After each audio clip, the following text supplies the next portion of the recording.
Welcome to Fitness and Finance Radio. I am your co-host, Tony Shore, and I'm here with our amazing hosts for a very special episode of Fitness and Finance Radio. I am here with Jennifer Scherer and Jeffrey Smith, of course. Jennifer and Jeff, I'm excited. We're headed into holiday, the holiday season. We all have a lot to be thankful for, and this episode is one of them. This is going to be a good one. Yeah. Jeff, first of all, how have you been? Great. Just busy as always, running the business and, keeping up with Jennifer's accolades on TV. I had to follow her, and right. We were on television a couple days ago. Fox 5 doing congratulations. I loved how they introduced me as a financial wellness coach or something. I was like, I don't even know what that is, but I guess I am that now. Add that to the resume. But we talked about, what did we talk about? We talked about swaps for Thanksgiving. We had instead of doing stuffing, we had like roasted vegetables and some stuff that you can do that is an easy swap. So it was fun. We're in the throes of change with expanding. I'm taking some more space. We're growing. So good stuff like that is happening. So Jennifer keeps me busy though. So. Yes, we have definitely had an eventful week. But what's even more awesome is today's guest is a true legend in the world of strength. So. Susie, thank you so much for being here. She is a multi-time national and world powerlifting champion, a USA Powerlifting Women's Hall of Fame member, and one of the most accomplished athletes in the history of the sport. She has competed at the highest levels for more than 35 years, earning 33 national championships, 7 IPF World Championships, and representing Team USA twice at the World Games. Wow. Which is essentially the Olympics for non-Olympic sports. Even now at 56 years old, is that right? 57 now. 57. Okay. Susie continues to break barriers, holding 2 Masters world records, including a 402-pound squat and a 975-pound total. What? All, wait for it, at a body weight of just 114 That's pounds. Insane. I will interject, though, that those numbers were when I competed equipped and wore special equipment.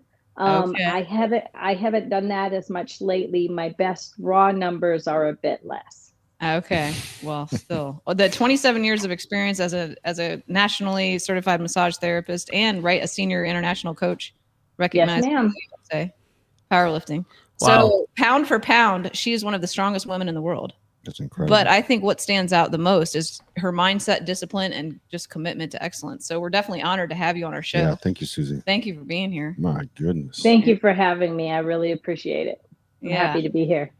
Jeff, are you intimidated yet? Because you may have wanted to go ahead and actually wear a shirt with sleeves today because the gun show isn't going to be as impressive with Susie here. There you go. Look, she just gave us the gun show, and it kind of... It's not as good as it used to be, but it puts Jeff's little baby gun show to shame. Oh, he's shrinking down. Yeah. I love it.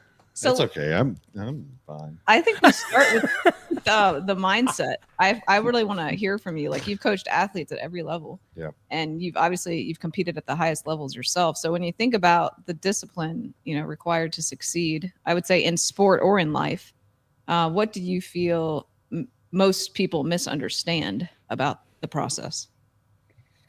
I think number one, you said the word process, and process is key for everything in life.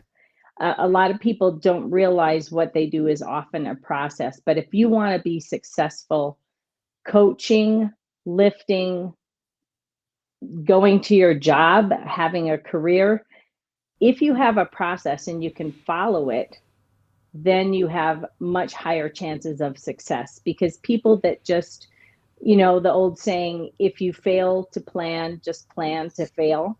Mm-hmm. So by having a process and making things become almost automatic, that way, when you're in the middle of a fight or something goes wrong, and when I say fight, I mean like fighting for the weights and stuff, not fighting people. But you want it to be automatic. And so if you want to succeed, you need to have a plan. Go to the gym when you're supposed to go to the gym. Don't not go because you're tired. Mm-hmm. You know, if you want to play the violin, you have to practice, even if you don't feel liking it. So it's all about being dedicated and having the mindset that you really want and are willing to do what it takes to succeed. You can have other things in your life, but you have to give it focus and you have to plan. So that's amazing. And I'm impressed that you accomplished all that and you still can't take money out of your IRA without a penalty. That's incredible.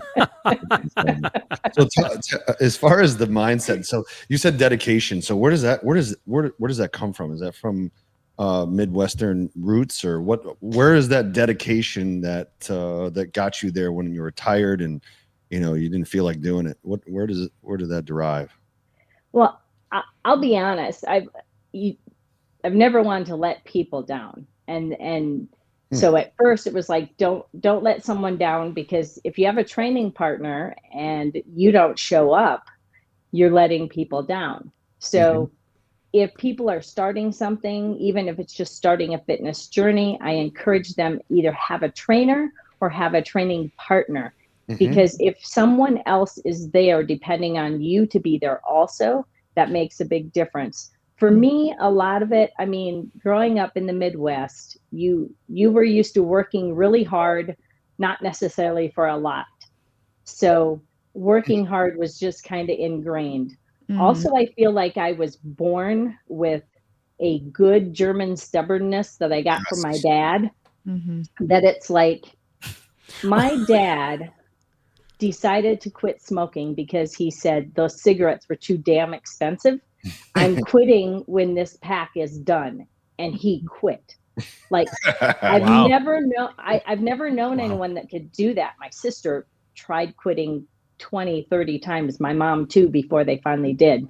And dad, when he decided something, he used to be a drinker. And we had a talk with him and he said he was going to quit, and he quit cold turkey. So whenever I feel like, man, I don't want to go into the gym, there's a couple things that get me going. I always know once I'm there and once I'm done, I feel better and I'm glad I went. Also, I encourage people a lot, and I tell them stories that have happened to me. When I go in and I'm tired, those are often some of the best, most productive sessions I ever have, because I go in and I super focus on my process and doing everything the right way, because I know I'm tired. And if I don't pay good attention, I could get hurt.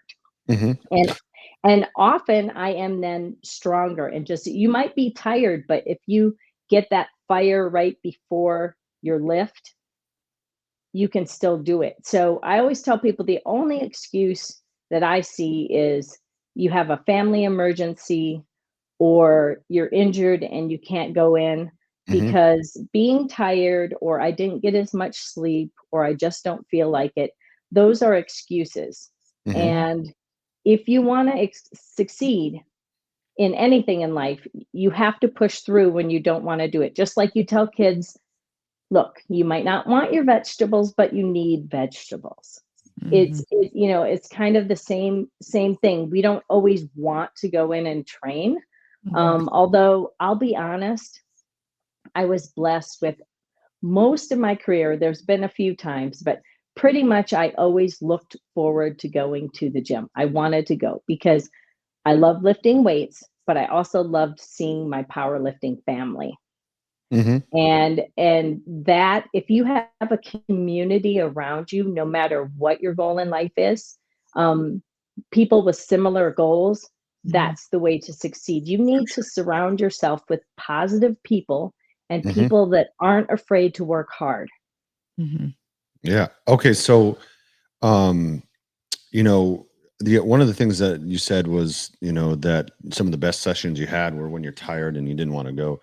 I always found that I also had low expectations when I went in that way. And sometimes if you take expectations off yourself and what you think you're supposed to be doing and just do it, sometimes good things come out of that. And I found that, weightlifting is so challenging. I did some powerlifting. My son was an Olympic lifter, and he did, 1 million clean and jerks and 1 million snatches and power, power cleans and over and over. And so I tried to train with him, and I mean, it is monotony, and it is difficult from a mental standpoint more than a physical, and it is physical, make no mistake. But I realize that it is something that you have to be in love with the process, and you have to sustain through without deviating from what it is. And you can't take a rep off. You can't stop.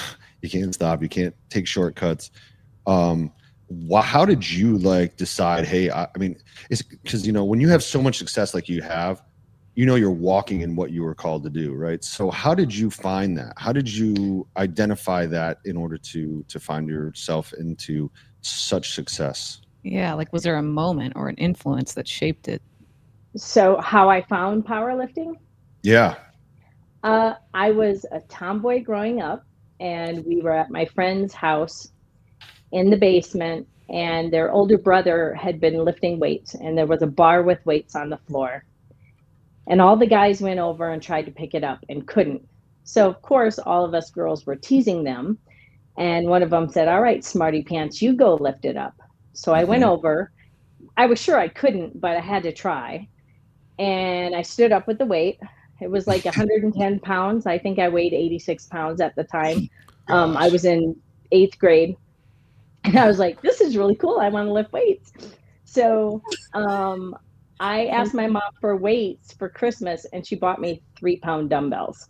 So she was afraid I was going to hurt myself. Sure. So the next year in track, our coach had a squat and bench. It was the first time I'd ever been in a gym on a Monday. And then on Wednesday we practiced, and on Friday we tested. Now, mind you, they wouldn't pass any powerlifting competition tests. But I benched 100 and I squatted 200 and I weighed 98 pounds. And I'm like, this is so cool. I want to lift weights. I want to be big and strong. Nope. No room for, we had a teeny tiny school, no room for girls to lift. Again, sorry for the long story. Finally, God kept giving me opportunities. Awesome. It was 7 years later, I'm working at Mount Rushmore, and there's this universal machine in the basement. The guys are lifting weights. I'm like, can I join you? And one of them's like, wow, you're strong. You should be a power lifter. And my last semester of college, I found the intramural team. I trained for 6 weeks. I competed 3 times over the next 4 weeks. And I was 90 pounds under the girl that won drug-free nationals. I was like, I finally found the sport I was built for, and why God made me so short and thick. And then, I mean, literally, I went to college 5 years to get a degree in math, a minor in computers. And I told my parents, I'm going to be a nanny so I can lift weights. And they loved it. I'll tell you what, my parents were the only 2 people that didn't tell me I was crazy. Oh, that's good. Look, I'd gotten some loans, put myself through college, but they're like, you'll have a place to live, you'll have food, you'll have a house. I only planned to do it for about 2 years, but in South Dakota, there really was nowhere other than a couple high schools, colleges, or maybe a little rec club where you could even lift, and there were hardly any females. And Right. I had found that a lot of lifters were on the East Coast. So I called 1-800-BE-A-NANNY, and off to Virginia I went. Okay. And Wow. after that, turned out I was right. I was built for it. I could be pretty good. And I just continued. I found the love and what I felt I was built to do. Yeah. It's awesome. That's so great. It is. So one thing that stuck with me too, I think, in your journey is we've been talking a little bit about this in previous episodes, motivation versus commitment. And discipline. Yeah. Yeah. Right. And so at least Jeff and I, as trainers, we noticed that, motivation can be really fleeting. and commitment is definitely what it takes, right, to kind of stick in for the long haul. So how do you personally in your profession help people close that gap, between being motivated for a minute and, committed for the long haul? I guess part of it is I just share with them my absolutely love of fitness and lifting. And I tell people, because I work with people that are powerlifters. I work with, I had a lady that was 79 years old when she started lifting weights ever. And I just tell people, you are going to feel better. This is going to help your bones. This is going to help your muscles. And you have to do this because you want to do it. Like, you might start because you want to lose weight, or you might start because you want to get leaner. And that's great. That's your motivation, like you said, to get you there. But you have to find a love and a reason to continue it. And it's something you can do and see success in for the rest of your life. Because even though I'm older and I won't do what I did when I was only 50, I can make goals for Susie after 55. Or and earlier you all were kind to say I look like I was in my 40s. That's another great motivation or reason. Eating better, training, exercising of some sort is just good for you. And my husband loves to say the bigger and stronger you are, the harder you are to kill. That's right. Yes. Right? Yeah, that's huge. Be hard to kill. And also you have to be willing to be uncomfortable, right? Like, there's something about emotional tolerance. So what would you say plays into, getting results when it comes to being uncomfortable? Yeah, I'm the kind of person that if you're jumping out of an airplane, I love the thrill. I love things that are hard, that kind of might make you uncomfortable, because I want to push through it and prove I can do it. So I try to help people realize that when things get uncomfortable, I believe they can push through. I believe they can do better. And I think when you're a coach and you truly, I've had so many people say, if you put it on the bar or you tell me to do it, I believe I can do it too, because they trust me. So first off, if you're trying to help people, they need to trust you.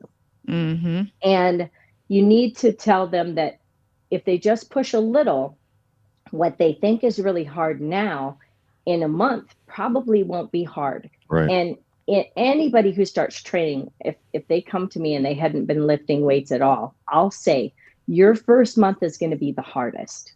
Because even though you might get stronger every time you come in, you're going to be sore.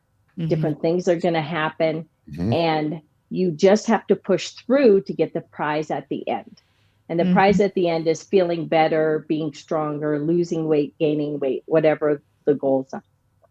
So it's getting them to believe in themselves as much as you, and showing them you believe in them, and showing them examples, because it is really hard to get people to push through the pain, or not necessarily even pain, but just it's hard to breathe. It's tired. It's kind of like, I know it's hard. I know for myself, if I haven't done cardio in a long time, the first 5 minutes on the elliptical are harder than the last 5.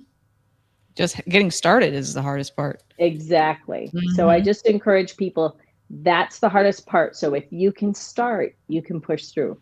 And I think for me, there's an emotional roller coaster of working with clients that we deal with, especially the ones who want really, quick results, but are struggling to follow through. Right.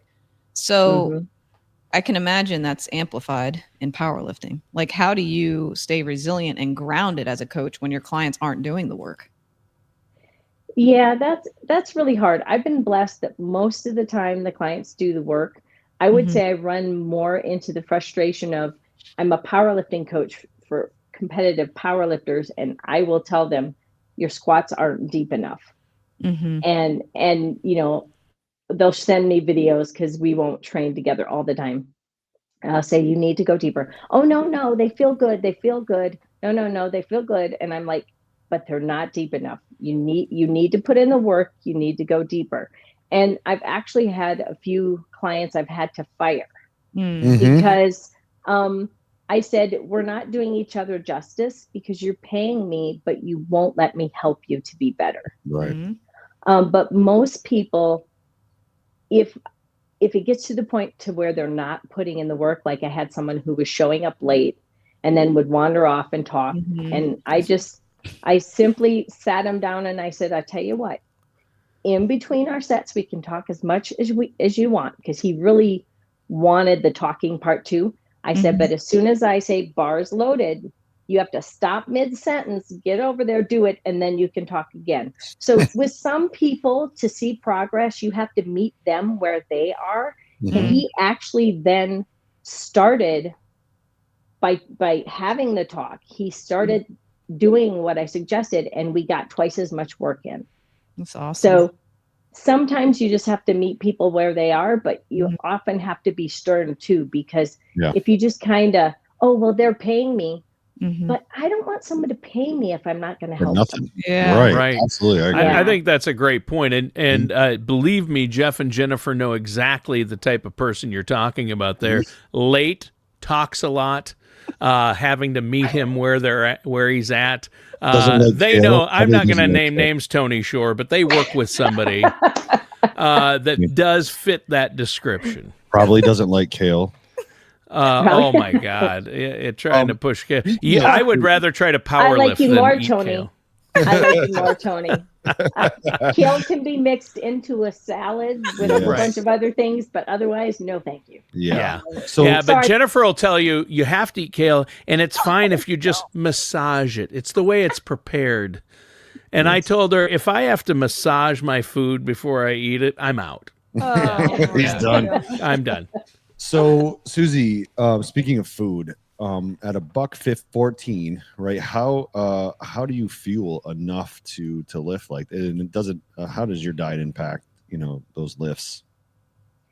So, I'm currently higher. I gained some weight, but I'm on my way down. I'll tell you, when I was in my 20s, I pretty much just ate whatever, because I first started competing at 105 pounds. I maintained the 115-pound weight class for 20 years. Wow. And it wasn't too bad because I love chicken breast. I don't eat a lot of fried food. I like fruits. I like vegetables. I love oatmeal. But I also do like my sweets. And I went through phases where someone told me, okay, this is what you should eat. And I ate only what was on the piece of paper. They thought that I'd be cooking with oil and adding butter and things like that. I didn't, because I was told that's what I was supposed to do. So that's what I was doing. And I ended up like getting the shakes. I didn't have enough fat. And luckily I read a book, and they're like, well, if you get like salmon, 6 ounces a week, that'll help. And this is a funny story. It'll make you cringe. So I was in my early 20s nannying, and I'm like, okay, we never had salmon, and I was only cooking 3 ounces of it. So I put it in the microwave. Oof. And it was so dry.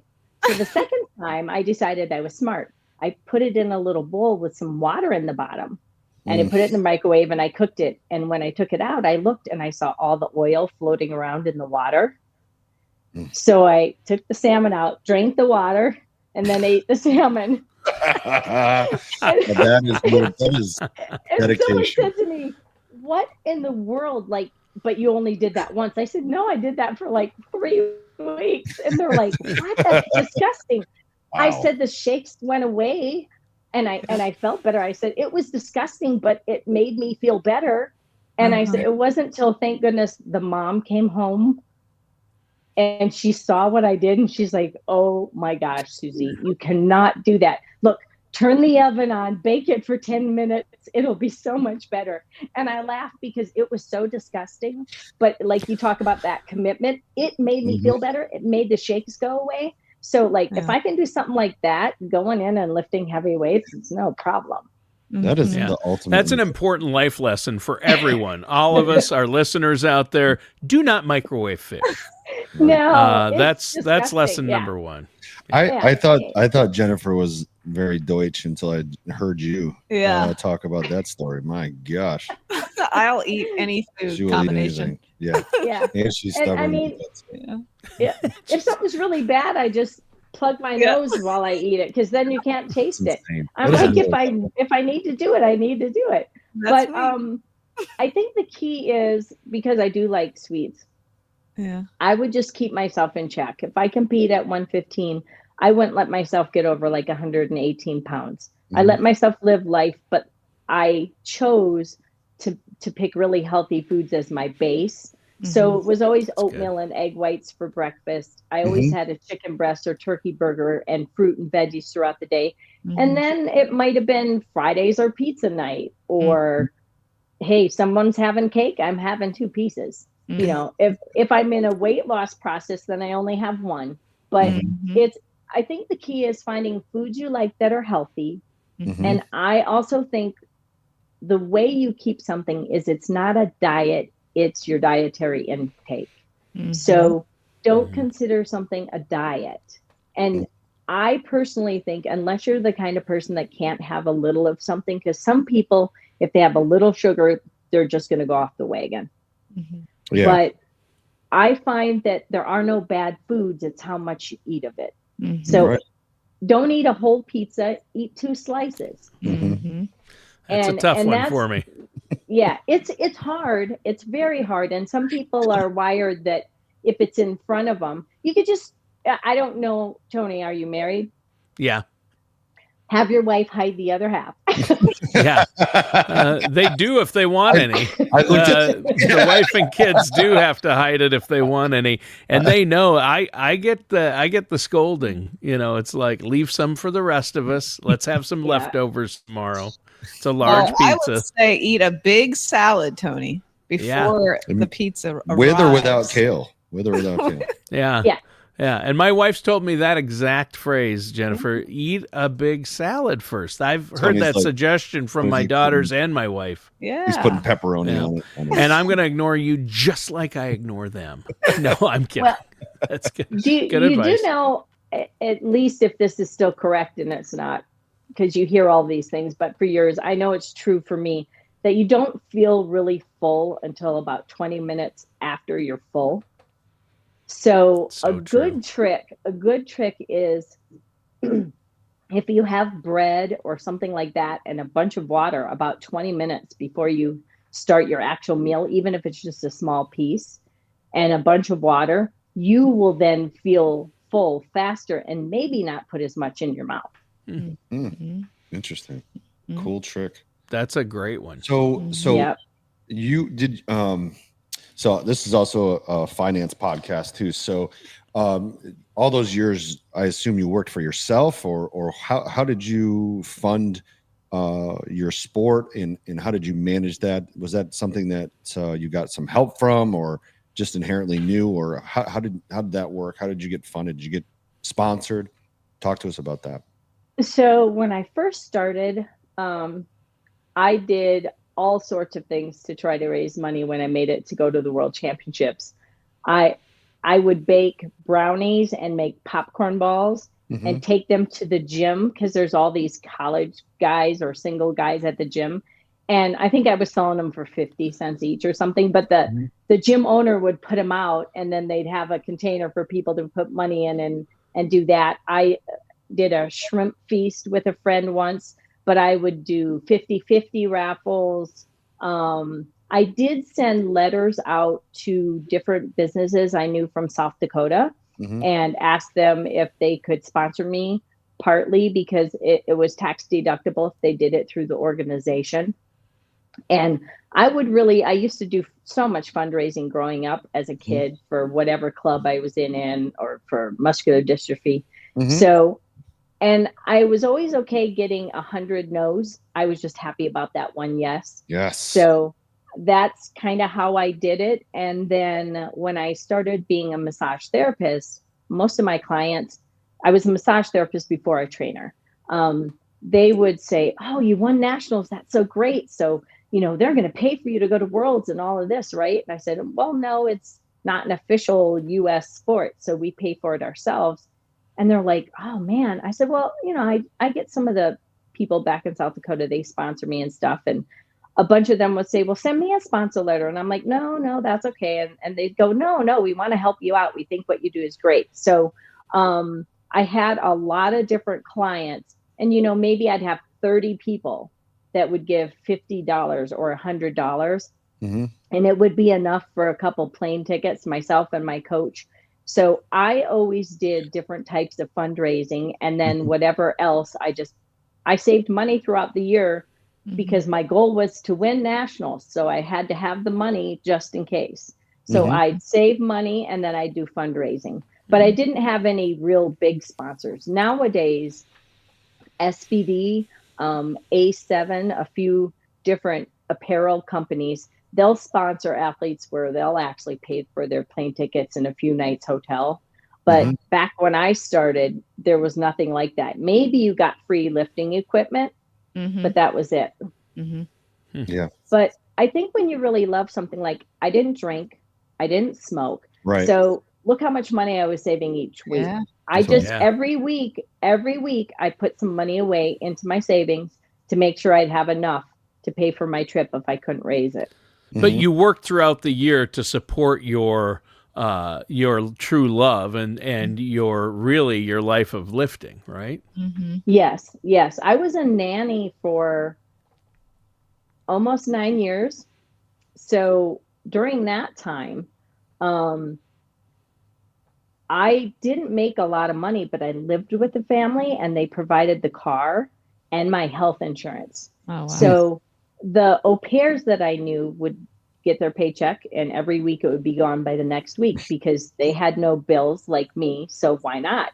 Well, I was used to putting myself through school and all of that. So I paid my college loan off early and just started putting money away in savings because I was used to not having a lot and I didn't need a lot. And again, like I said, if you don't drink, you don't smoke, you save a lot of money. Yeah. And clothes never fit people that are under 5 foot tall and their leg is almost as big as their waist. Right. So,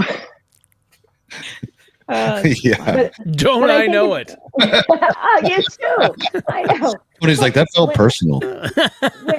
When I competed in the 105-pound class and I was going to interview to be a nanny, this was back when I took a Greyhound bus from South Dakota to Maryland. Wow. To meet with 4 different families, and they were going to pick me up at the DC metro station. And they're like, what do you look like? Because this wasn't when you had internet to see each other face to face or anything. And I'm like, well, I'm petite but stocky, and I have hair that goes to my butt, long blonde hair. And she's like, I pictured this ghoul. Like, how can you be petite and stocky?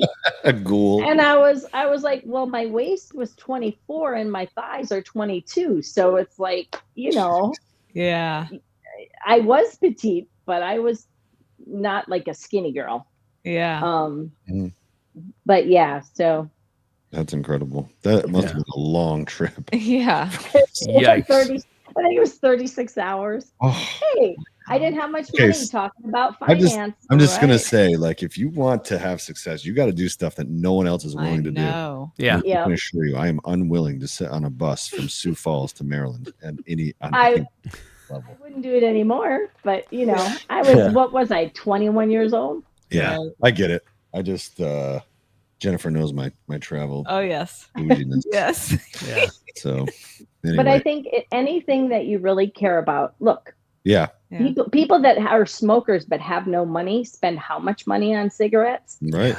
You find a way, and if you can find a way to do something that's not so good for you, you can always find a way, or find others to help you. That's a good point. That's a really good point. And I think what it gets down to, and what we've heard here, is just total all-in commitment. You have to burn the bridge behind you and say, this is my only plan. If you want to have that kind of success in life, there is no plan B, right? There is only plan A. And you just kind of work through it.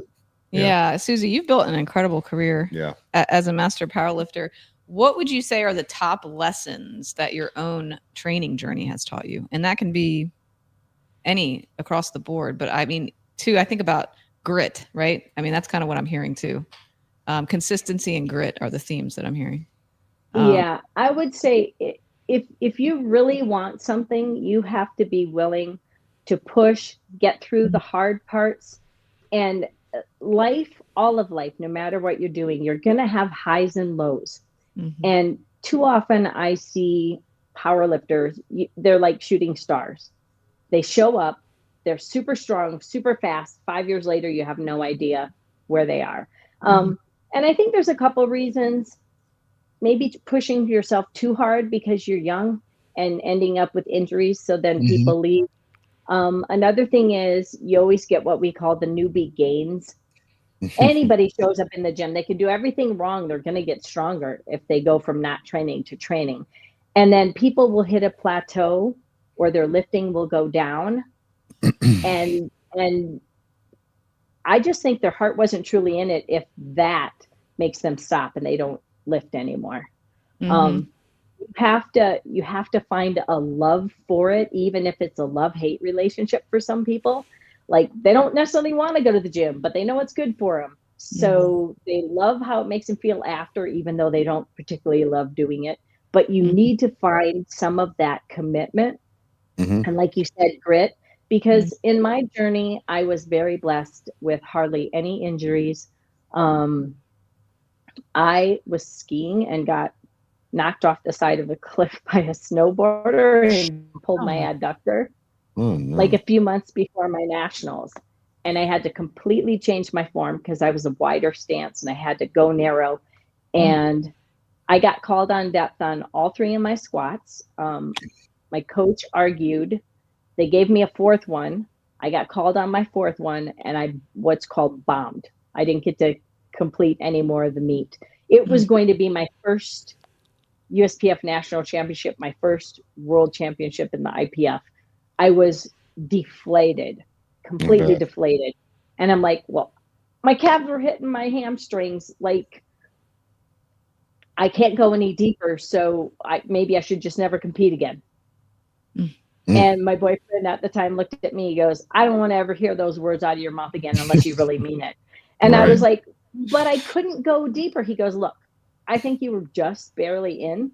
He's like, but this isn't you normal. And just don't talk that way about something you love. And after that, I was like, you know what? And it was great because it snapped me out of it. I was bummed out, but then I stepped back and then someone walks up to me, you know, if you open your knees just a little bit, you'd get an inch deeper. And it was like, but now mind you, I'd had a torn adductor. But that taught me, that was a good lesson for me because number one, it deflated me. And even though I said maybe I shouldn't compete again, that never would have happened because I'm never going to go out on a low note. So it gave me a fire to find a way and to change my training to make sure, hey, if I ever had anything hurt again and I had to bring my stance in, that I could get deep enough.